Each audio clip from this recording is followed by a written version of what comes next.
Ooh, girl, I'm falling over and over again with you. I know I'm falling now and forever. Girl, we stick like glue. I am falling, head over heels for you. But now in a lifetime, you are my lifeline. My love is all for you. She's very down to earth, I'm on a type of girl. Her blessing when she's around me.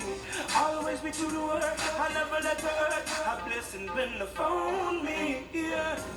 She has beauty straight down her soul, more than he has before.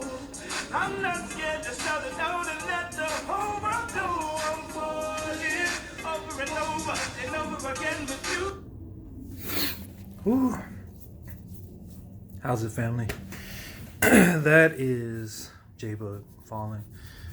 That one goes back, far back, to when I first fell in love with like reggae, Highland reggae. So I had to play that. Yeah, so we're making this video. I'm on my post-call day. Just finished like a 15-hour shift. My last night. So I had this whole week of nights on medicine. And now we're here. So I got the rest of the weekend off. I'm gonna sleep a little bit and try to enjoy it the best I can. Yeah, there's a lot to reflect on. Oh man, I feel like I really wanted to share this before I forget, like all the thoughts that was kind of running through my head. Like there's a lot to reflect on this week. I starting to fit those big boy pants, you know what I mean? Starting to get towards the end of intern year, get into that senior role. And it's just kind of crazy to think about the spectrum of like care and medicine, like what we do as family docs. Like true family medicine, you know, it's cradle to the grave.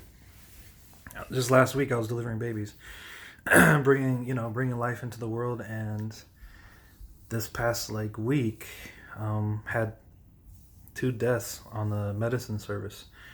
One that I had to actually go pronounce myself, so with my co-resident, and it's just kind of a lot to take in. You know, we say that as family docs, but that's the truth. You know, we take care of everyone, so a little bit of everything, and it's tough. It was sad for those deaths, and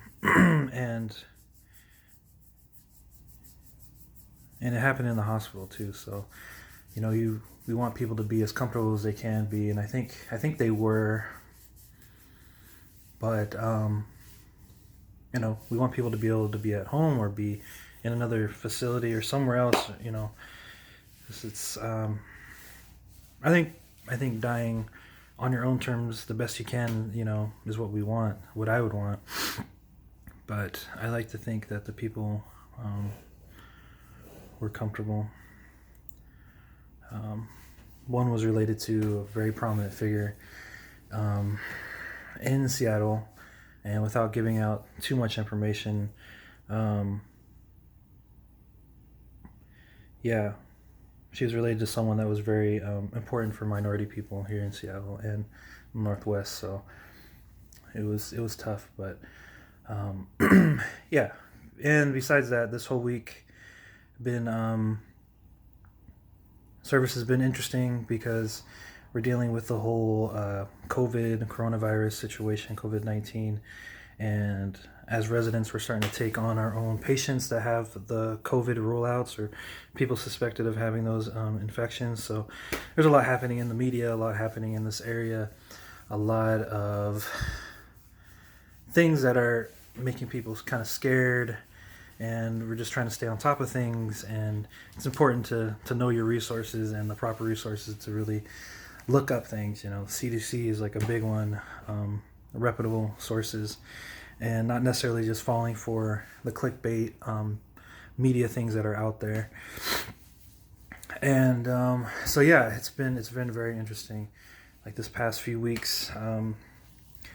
But I think the things that I was just trying to say is that, yeah, I'm just kind of feeling like I'm starting to come into that role, and I'm just very happy to be finding that strength and just being happy with the training that I'm getting and remembering why I'm doing this. And like I talk about a lot is understanding your why, and attaching that to what you're doing, or attaching what you're doing to your why, and really feeling that, because that's what's going to drive you forward, and like you're going to be able to overcome anything. And it's been tough. It's been tough for me these past like 5-6 weeks, just with a lot of things happening in my life, and to be able to find strength and be able to have people in my life be there for me is very important. Sometimes I feel a bit drained. This past week too, like so many of my patients just needed time, just needed someone to talk to. And fortunately I had a little bit of time on a few nights where I was able to just like sit down, talk with my patients, and help them get through what they're dealing with, whether it be pain or their living situation. And a lot of times I was able to connect with people, and that was actually one of the compliments I got from some of my co-residents. I have that ability, so very thankful for that superpower I guess I have, I'm developing, and very thankful for the recognition. Let's see, what else? It's tough, everyone's like trying to isolate and social distancing and all those kinds of things. And to me, I'm like, it's like kind of sad. We're all kind of avoiding people. But I think about my life these past 8 months, and that's the life of the intern, so everyone, welcome to the party. I live in a studio, and I, unfortunately, by work, social distance, except some of my colleagues I'm able to work with, or whoever I might be able to work with. Yeah, so I was kind of thinking about that.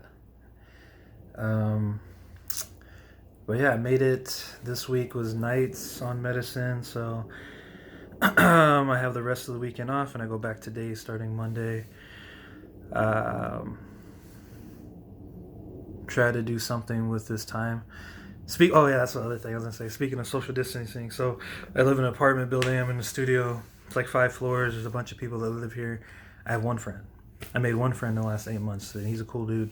And I guess that's all you need, right? You just need at least one friend. So yeah, so probably try to find some time to work out, do laundry, do my normal to-dos, and try to do something fun.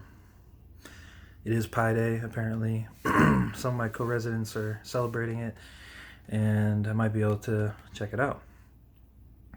But yeah, I think those are the big things I wanted to share. Just kind of like, yeah, we had a lot of rapid responses. So in different situations, healthcare situations, like our patient wasn't breathing so well, so we had to respond quickly and possibly do interventions. And then I was able to go to a code blue, so when someone's heart stops and you have to do like CPR and everything.